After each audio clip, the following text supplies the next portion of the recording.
Oportunidades. Apoio Cultural Usina de Imagem e FUCAP Business School. Qual é a idade ideal para aprender educação financeira e empreendedorismo? De acordo com alguns estudos internacionais, a educação financeira e o empreendedorismo devem ser iniciados ainda na infância. Olá, boa noite. O programa Oportunidades está começando e é sobre este assunto que nós vamos falar hoje. Por que é importante as crianças aprenderem educação financeira? O que muda na vida delas, o que muda na família?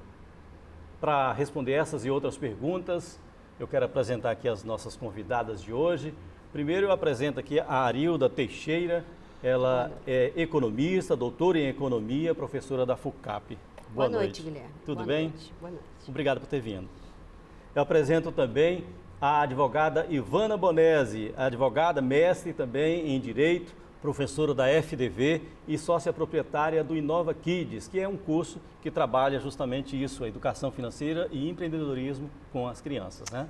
Boa noite, Guilherme. Obrigada pelo convite. É um prazer estar aqui essa noite. Obrigado pela presença de vocês duas aqui hoje. Vamos aprender muito e, telespectador, anota tudo que elas vão dizer aqui hoje para a gente aprender mais sobre educação financeira, sobre empreendedorismo. O programa Oportunidades está começando.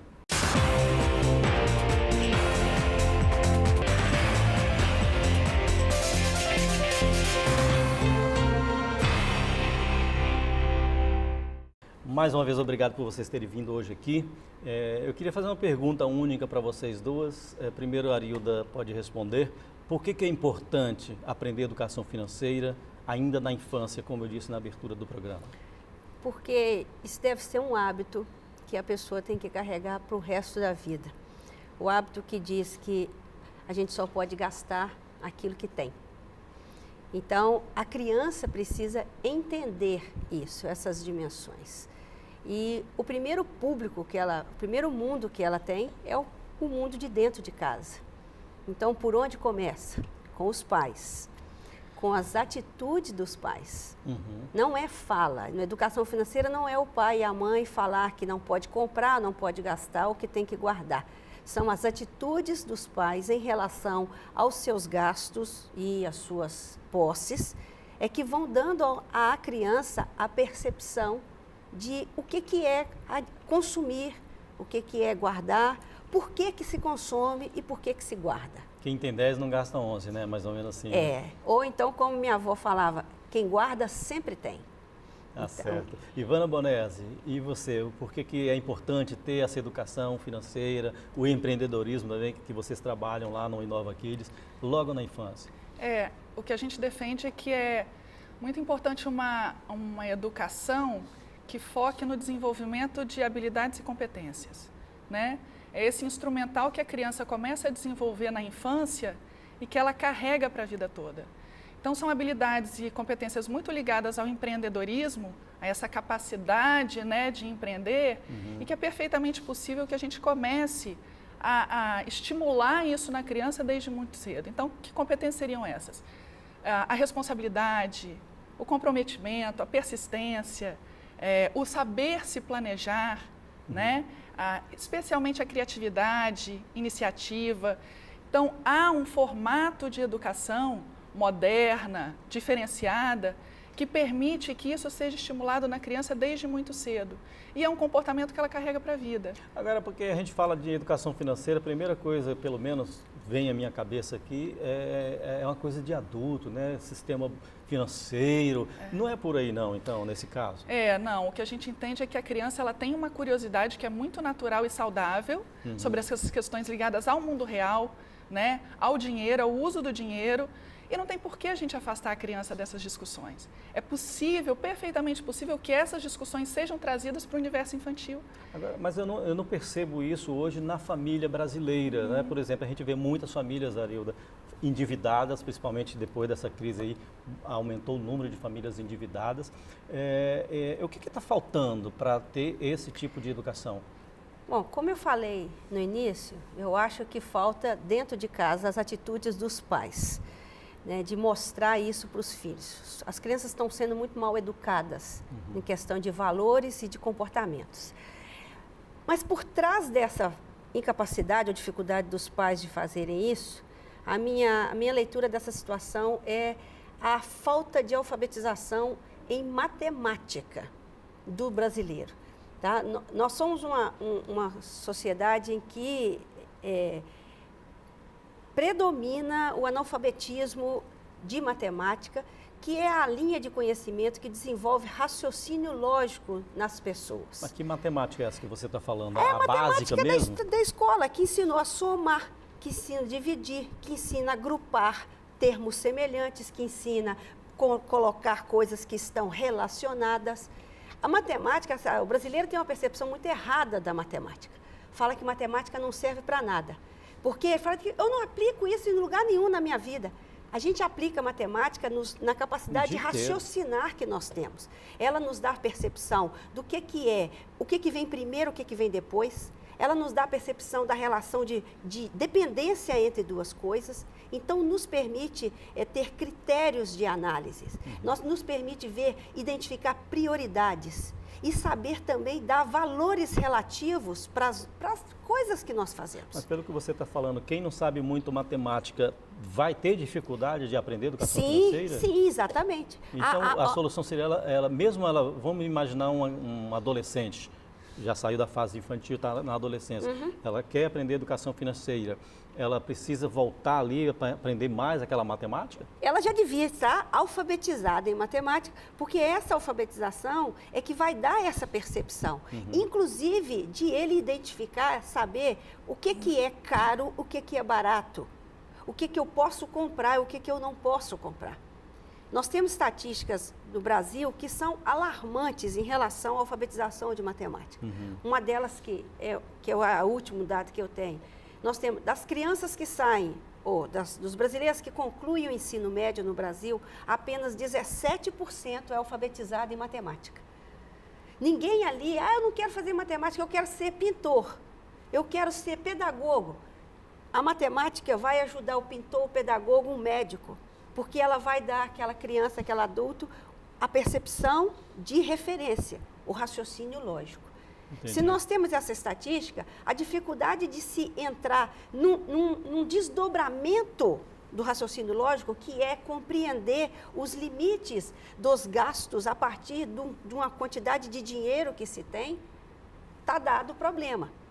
Então, dentro do país, nós estamos com 2 pilares que explicam essa deficiência, que é muito grave, que é a cultura da educação doméstica e a deficiência na formação de conhecimentos para dar essa capacidade para a criança. Ivana, a questão da educação financeira e empreendedorismo que vocês fazem com as crianças, essa criança tem que estar alfabetizada já? Então, a gente trabalha com crianças da faixa etária entre 5 e 12 anos. Ah, tá.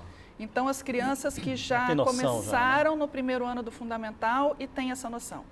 Só que, além dessa alfabetização em matemática e alfabetização na linguagem também, e as crianças estão nesse processo de alfabetização, a gente trabalha muito com a criança, como eu já reforcei, o comportamental. Porque não basta você saber a matemática em si. Lógico que isso é o básico, é o elementar e é importante que isso exista. Mas a gente trabalha a escolha. Porque há brasileiros adultos e alfabetizados, parte desse percentual de pessoas que tiveram acesso a essa educação, e educação de alta qualidade, mas que ainda assim não conseguem se organizar e se planejar financeiramente, porque não conseguem fazer escolhas conscientes e gastam mais do que possuem. Então, esse exercício da escolha consciente, desde a infância, isso é um treinamento que se faz, né? É um hábito que se tem. Então, a criança ela tem que compreender que se ela tem ali diante dela 2 brigadeiros e um brigadeiro tem uma forminha colorida, o outro tem a forminha branca, mas os 2 são idênticos em termos de sabor. O da forminha colorida custa R$3, o da forminha branca custa 2. Qual que eu vou escolher? Né? Eu vou gastar mais para satisfazer um desejo ou não? Né? Então, a consciência... E eu defendo o seguinte, não há nenhum pecado em se escolher o brigadeiro de R$3. mas desde que essa escolha seja consciente. Então, exercitar isso com a criança desde muito cedo, isso contribui para a formação de adultos mais habilidosos em lidar com esse planejamento financeiro. A escolha pode ser positiva ou negativa, né? Ela tem que aprender isso, né? E tem que aprender ela tem uma consequência. A consequência, os impactos daquilo. Então, quais são os meus objetivos? Quais são as minhas metas? E essa ideia de objetivo e de meta já é trabalhado desde muito cedo. E o que eu faço para atender esses objetivos? A gente falando assim, até parece que a gente está trazendo para o universo infantil algo que é muito próprio do adulto. Né? Mas tudo isso é trazido de forma muito leve, lúdica, através de dinâmicas, através de atividades em sala de aula que vão permitir à criança desenvolver essa capacidade de escolher. Você acha então que o empreendedorismo e a educação financeira têm que andar juntas? Eles caminham... O bom empreendedor é aquele que tem uma educação financeira boa. Não, certamente eles caminham juntos, né? A gente trabalha a educação empreendedora e a educação financeira, ela vem a reboque dessa educação empreendedora. Porque o bom empreendedor é aquele que sabe os seus limites. Então, ele sabe o quanto ele precisa investir, até quanto ele vai investir, o que ele vai ter de retorno e para que ele quer ganhar aquele dinheiro. Né? Qual é o objetivo dele? Porque o objetivo final do empreendedorismo é ganhar dinheiro, mas ganhar dinheiro para quê? Quais são as minhas metas? Qual é o meu sonho? O que me move? Então, isso tudo a gente pode trabalhar com a criança e a gente tem feito isso com muita eficiência. A educação financeira, por exemplo, vou frisar mais um pouco aqui, mais a educação financeira. Vamos falar um pouco de gastos, investimentos, dívidas. Existe dívida boa? Não. Ou toda dívida é ruim? Não existe dívida nem boa nem ruim, existe dívida. Mas antes de eu continuar isso, eu preciso pegar o raciocínio dela porque é importante. Sobre o empreendedorismo. Concordo plenamente com o que você falou, e é isso mesmo. Mas estou acrescentando. Eu vejo o empreendedor como aquele indivíduo que sabe executar a ideia. Porque dentro desse processo aí tem a inovação e o empreendedor, ou o inovador e o empreendedor. O inovador é aquela pessoa que tem ideias. Ele chega num lugar, ele consegue perceber uma possibilidade de fazer alguma coisa. Não precisa ser um negócio necessariamente. Pode ser uma sala de artes, um cinema, pode ser um polo de gastronomia. Isso é o inovador, ele tem ideias.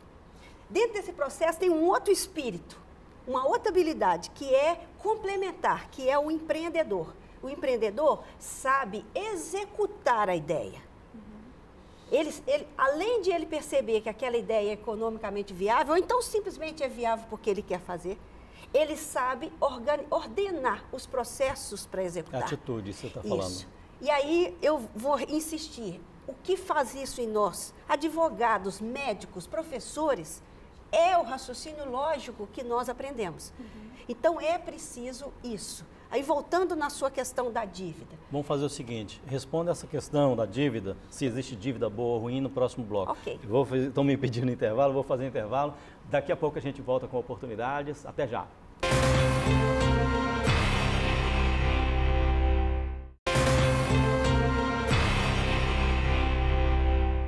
Estamos de volta com oportunidades. Nós estamos falando hoje sobre educação financeira e empreendedorismo, principalmente na fase infantil, na infância. E eu fiz a pergunta sobre dívida para as minhas convidadas. Primeiro, Arilda, existe dívida boa? Quando eu falo dívida boa, porque a gente imagina assim, a pessoa comprar um apartamento, comprar um carro, investir em saúde. Existe dívida boa ou não? Pode existir dívida boa, assim como pode existir dívida ruim. Primeiro tem que entender o que é uma dívida, né? Foi um compromisso que a pessoa adquiriu por comprar um bem que ela não tinha o dinheiro total para comprar. É um serviço que o sistema financeiro oferece para a sociedade, muito bem-vindo. Pagar em parcelas. Tá? Muito bem-vindo, necessário, porque esse serviço, ele irriga a sociedade com dinheiro, que é quem move os negócios. No momento de uma decisão, eu posso não ter o dinheiro aqui agora, mas o que eu vou fazer vai me dar recurso para pagar. Então, a dívida pode ser um caminho para se construir, para se empreender, para se realizar um projeto adequado, rentável e necessário. O que vai precisar dela? Ela vai se tornar uma dívida ruim se ela não for planejada, se não houver uma análise prévia da viabilidade desse empreendimento ou dessa dívida, qual vai ser o tempo de retorno que a atividade que ela vai prover vai gerar e como isso vai ser feito. Isso é um planejamento. Então, volta a dívida. Vai ser boa para quem não soube planejá-la, desculpa, para quem soube planejá-la, e vai ser ruim para aquele que não soube calculá-la. Entendi. E volta aí, quem não vai calcular é quem não tem a educação financeira adequada para perceber o que eu falei no início. Dá o senso de prioridade, dá o senso de posições relativas, que as decisões sempre exigem. Você imagina que uma dívida boa, como exemplo, investir na educação financeira, por exemplo, para os filhos, é uma dívida boa? Ivana Vanella vai dizer que sim, né, Ivana? Essencial, fundamental. Deixa ela falar, não vou falar isso, Pode não, porque ficar à vontade, deixa ela falar que está mais no investir espaço na dela. educação, é dívida boa, né? É fundamental, né, a gente investir no sucesso dos nossos filhos. E eu costumo dizer o seguinte, educação empreendedora, educação financeira não significa necessariamente que a criança vai se tornar um empresário no futuro. É uma possibilidade, mas é muito importante que esse seja um arcabouço que a criança, adulto no futuro, ela vai carregar para a vida dela. Então, ela pode se tornar um médico empreendedor, um advogado empreendedor, um administrador empreendedor, e isso vai fazer toda a diferença na vida dela. Porque é diferente você ter um médico que pensa financeiramente na prosperidade da profissão dele, naquilo que ele pode fazer para empreender dentro da medicina, né? E ele tem resultados positivos em razão disso. Ou que seja um funcionário público, né? Que no exercício das suas funções para o Estado, ele pense de forma empreendedora. Então, como solucionar melhor os problemas que são próprios do meu trabalho aqui, agir com iniciativa e com criatividade. Todos têm a ganhar com essa educação empreendedora. E o nosso país está precisando muito disso, né? E muito a gente está precisando de novos negócios, de fazer circular o dinheiro. Há estudos que falam que o emprego formal ele está se esgotando, né? Esse formato que a gente conhece. Então, há órgãos internacionais, a Unesco, por exemplo, defende a educação financeira empreendedora na infância, porque isso estimula novos negócios e as pessoas buscam um autoemprego, quer dizer, eu tenho um autoemprego e ainda posso gerar empregos para outras pessoas. A gente não sabe como é que vai estar o mercado de trabalho daqui a 20 anos, né? Não vou exercer aqui a futurologia, mas certamente vai estar muito diferente do que a gente tem hoje. Então, investir na educação financeira empreendedora dos filhos, você mune essa criança, futuro adulto, de um instrumental que pode ser muito útil para ela no futuro. No bloco anterior, você estava falando que trabalha a questão lúdica com as crianças lá no Inova Kids. Esse modelo que vocês criaram, já existe? É tipo uma franquia ou vocês que criaram mesmo? Ele é um modelo nosso. Aqui no Brasil, se fala muito pouco em educação empreendedora, infelizmente, né? Em outros países, isso já é mais parte da educação infantil. Então, organismos internacionais ligados à União Europeia, grupos de estudos, a própria Unesco, já defendem isso há mais de 10 anos. Infelizmente, isso aqui chega com um pouco de atraso. Já há esse olhar para a necessidade de se inserir a educação empreendedora no ensino infantil, mas há poucas iniciativas de escolas inserindo esse conteúdo. A gente já tem alguma coisa no que diz respeito à educação financeira. Empreendedora, não. E em termos de curso livre, né, que é o nosso formato, um curso livre, regular, de ofertas regulares, o nosso é o primeiro do Brasil. A gente fala que é o primeiro do Espírito Santo porque há 2 outras iniciativas em outros estados, mas o nosso, a gente consegue ser mais abrangente do que esses outros. E é uma metodologia nossa, um projeto nosso que a gente desenvolve muito inspirado em material que a gente buscou em outros países, né? Então, na Europa, principalmente, nos Estados Unidos, onde essas iniciativas elas já são muito mais difundidas. Há redes de escolas como essa fora daqui. E vocês trabalham os pais também? Porque a Arilda falou logo no início do programa que é importante a família participar. É muito importante. Então, a gente tem propostas nesse sentido, de fazer oficinas para os pais, porque essa educação ela tem que continuar continuar dentro de casa. Entendi. E é uma demanda dos próprios pais, né? Eles buscam a gente e falam, mas Ivana, olha só, como é que eu vou conversar com o meu filho dentro de casa?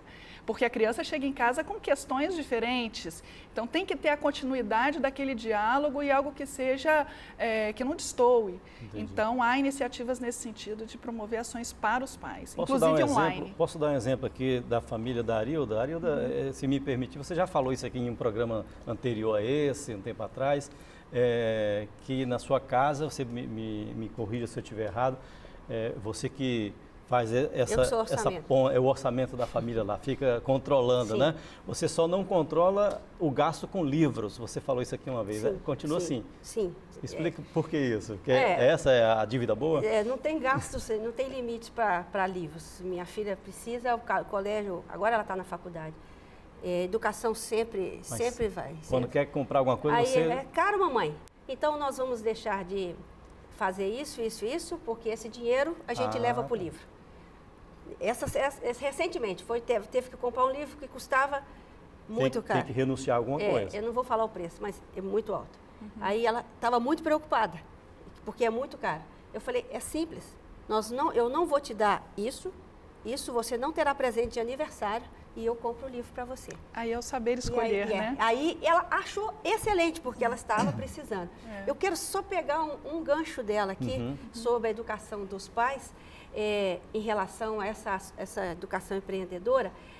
O Brasil, o seu trabalho, que é empreendedor, inovador, e vai encontrar, na minha percepção, um grande dificultador, mas não é limite, que é a nossa educação em relação, a nossa cultura em relação aos números. Tá? Essa nossa falta de educação financeira, de lidar com os números. Eu conversei com o Guilherme um pouco antes, falando que tem estudos mostrando que é um estoque na nossa sociedade de analfabetos em matemática. Recentemente, acho que em 2015, saiu uma pesquisa de um economista que fez no Brasil inteiro e ele identificou, no Brasil, a pesquisa dele mostra 75% dos brasileiros não sabem fazer média simples.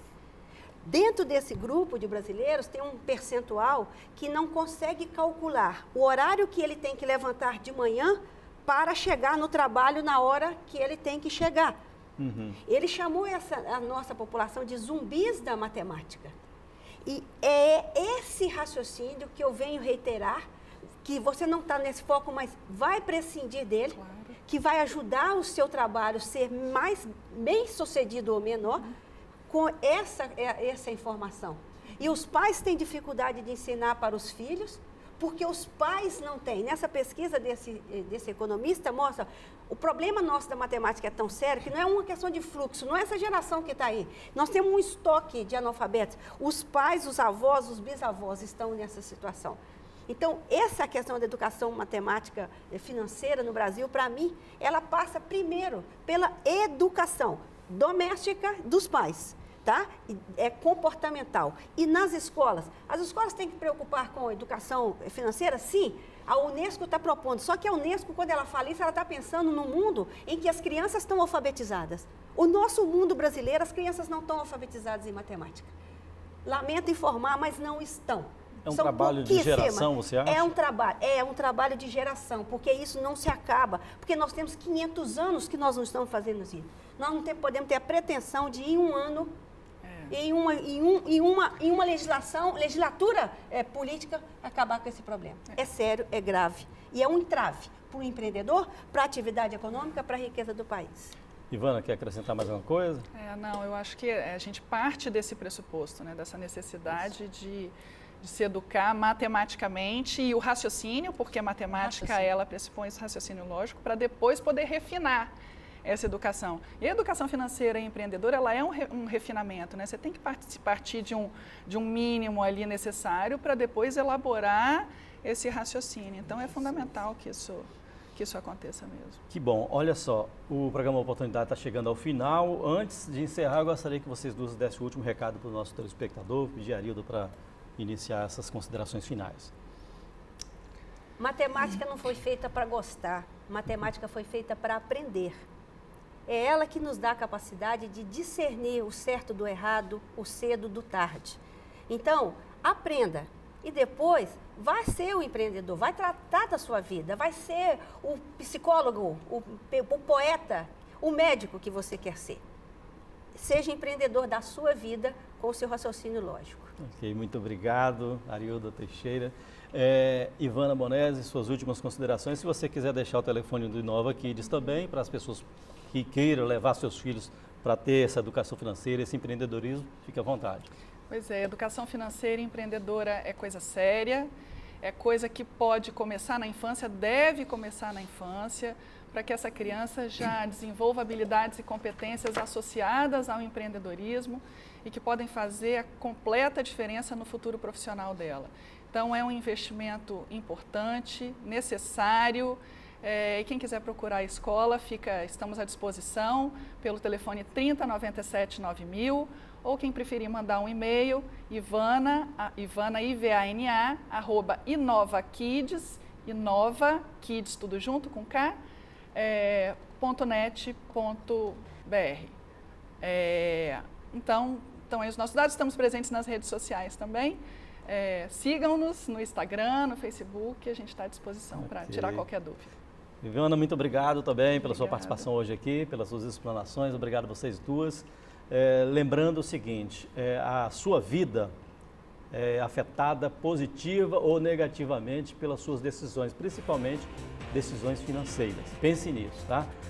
Aprenda, mesmo se você for adulto, aprenda um pouco sobre educação financeira, sobre empreendedorismo. Se tiver filhos, se tiver crianças dentro de casa, leve essas crianças para aprender também educação financeira e empreendedorismo. O programa Oportunidade fica por aqui. Na semana que vem a gente volta com outro assunto. Até lá!